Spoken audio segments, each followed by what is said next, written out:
I'm Barbara Kahn, and I'm a professor of marketing at the Wharton School. And I'm here to talk to you about marketing. So this segment is the Marketing 101, the basics, the principles of marketing. And my focus is going to be on building strong brands, because of course the essence of marketing is to have a very strong brand. So let's start off with the first question, a very basic question, but maybe not as obvious as you might think, which is, what is marketing? And I'm going to argue that marketing is the study of a market. So what's a market? A market is an exchange between two partners, frequently a buyer and a seller, but marketing also applies to nonprofit or things where there isn't necessarily money being transacted. But what you need for marketing to exist, or for a market to exist, is to have an exchange. And what I'm going to argue is that what marketing means is going to differ as a function of different aspects of those exchanges. So let's look at the basic exchange. You have one buyer and one seller. And I'm going to give a very simplified view to make a point. No markets are ever quite this simple, and I'm going to look at the two extremes just to make my point here. And the real markets are somewhere in the middle, but you'll see when I start defining this that it's very useful to use this kind of simplification. So if we think of an exchange between buyers and sellers, on one extreme we could have what's called a seller's market. And in the seller's market, what that means is the seller has a product, and if you want that product, you have to come to the seller. So the seller has all the power. The opposite of that would be a buyer's market, where there's lots of competition, a lot of products out there, and the buyer has the power. And what I would argue, and I think would make sense to you too if you think about it, is marketing should not be the same in a seller's market as in a buyer's market. So in a seller's market, what marketing tends to be is what we call product-focused marketing.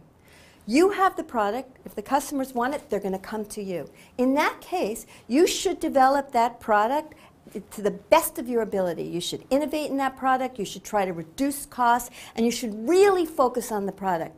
Your business objective in a product-focused market is to sell as much as you can. And profitability from a product-focused market is going to come from volume, selling as much as you can. In the past, when we've studied product-focused markets, we've shown that profitability is tied to market share.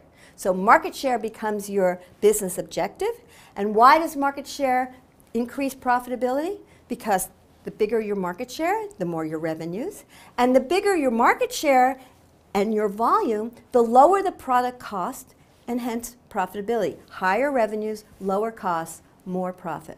That's really the goal of a product-focused market. And when you're product-focused, where do you get growth? Will you develop new products based on your product experience, or you go to new markets?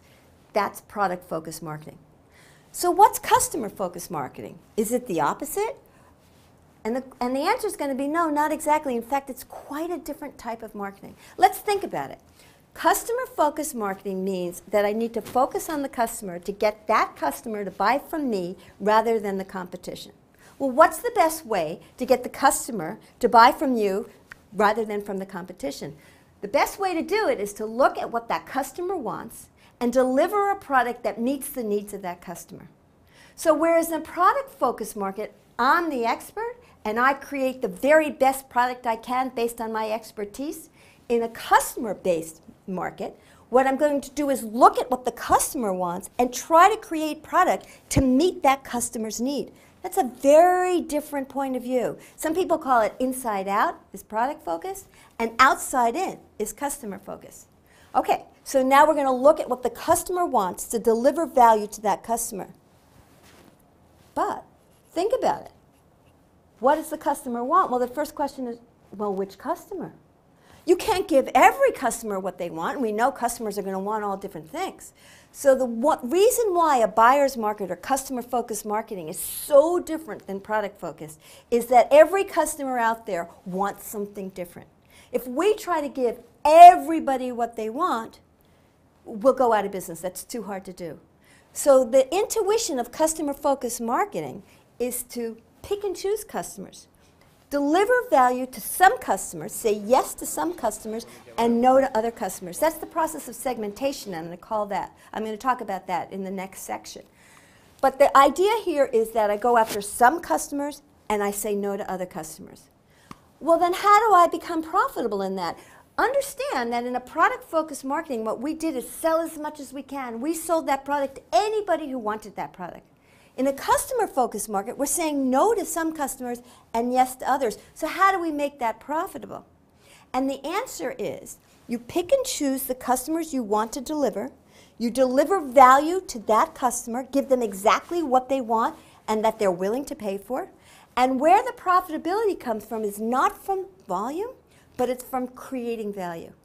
How can value-based marketing be profitable? Well, the first thing is, if I give you exactly what you want, many times you'd be willing to pay a premium price. Then the profitability comes in, not from reduced costs, which we saw on the seller's market side, but from increased price premium. If you give me exactly what I want, I'll be willing to pay a higher price for it. So that's one way. The other way customer-based marketing is profitable is by giving the customer what they want time after time after time. I don't think about just one transaction. I think about building customer loyalty and delivering value to that customer over time. That concept is called customer share. Rather than market share, where I try to get a little bit from everybody, the idea of customer share or share of wallet is that I go after a more narrow market and try to get more from each of those customers' wallets. And it turns out that loyalty is if you do it right, can be very profitable. And why is loyalty more profitable? Because it's the cost of delivering value to the customer. When I'm doing a customer-based marketing, it's actually quite expensive to give the customer exactly what they want. Once I figure out what that customer wants and I deliver it to them the first time, it's cheaper to deliver it to them time after time after time. So it's more difficult and more expensive to acquire new customers, but it's cheaper to retain those customers over time, and that's where the profitability comes from. It comes from loyalty. The other thing, if you're thinking about building share of wallet in a customer-focused market, is that I not only sell one product to you, I think about other things that you might need, and I try to cross-sell around it. Let me give you an example of this notion of cross-selling. If you've ever gone into a Gap or some jeans store and you go to the cash register and you buy a pair of jeans, the cashier or the person behind the counter might say, oh, these are very nice jeans. Do you think you'll need a belt with that? Do you think you'll need socks? That's the notion of cross-selling. So I'm selling other things to you besides that one specific product. All of these are the idea of increasing customer share, and that's a very important part of customer-focused marketing. Give the customer exactly what they want. They'll be willing to pay a premium price for it. Give them what they want and keep delivering value over time. They will stay loyal to you, and they'll buy over time, and that's more profitability. And if you understand their needs, you can not only sell them one product, but you can cross-sell other products that may also meet their needs. So in a customer-based market, where profitability comes from is premium price, loyalty, and cross-selling. Difference between seller's market says you focus on the product, on what the customer does well, and you push that out. And in a customer-based market, you focus on the customer, what the customer wants, and you deliver value to the customer better than the competition. So that's the basic difference between product-based marketing and customer-focused marketing. Now, in today's world, the marketplace has changed even more. What's changed? Well, now, not only do you have an exchange between buyers and sellers, but because of globalization and because of the internet and technology and social media and things like that, it's not a one-to-one conversation anymore. Customers can talk to other customers. That's good and bad. If you're doing a really good job in meeting the needs of the customers, the fact that they'll buzz to their other customers and tell their other friends about what a terrific service your company is doing, well, that's really good news. On the other hand, if something goes wrong and they tell their friends something bad, well, that's not such good news. And so you have to be really careful in every transaction with the customer now that you deliver not only value, but that you deliver a top-notch customer experience. Because although what I've been talking about in the seller's market and in the buyer's market has focused on transactions, in the seller's market I talked about a single transaction. In the buyer's market I talk about transactions over time or customer loyalty. But in a connected community, if your message is being transmitted by customers to other customers, they talk about the customer experience. What do I mean by customer experience? Let me give you an example.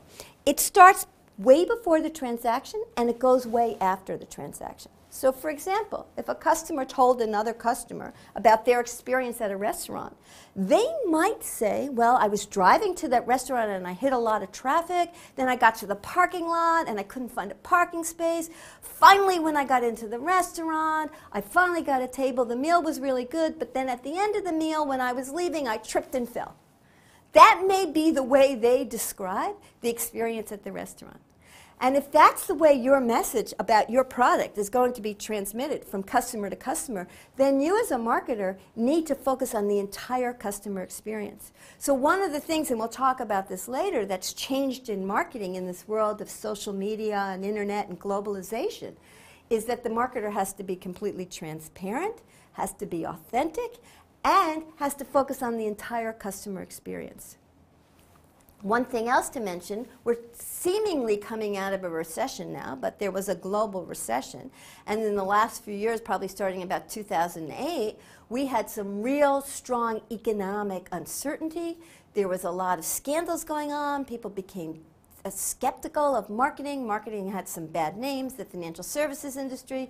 People lost trust. And so with all those changes in the economic environment, there's been a focus, again, in marketing, and marketing now has to focus on authentic, genuine customer value.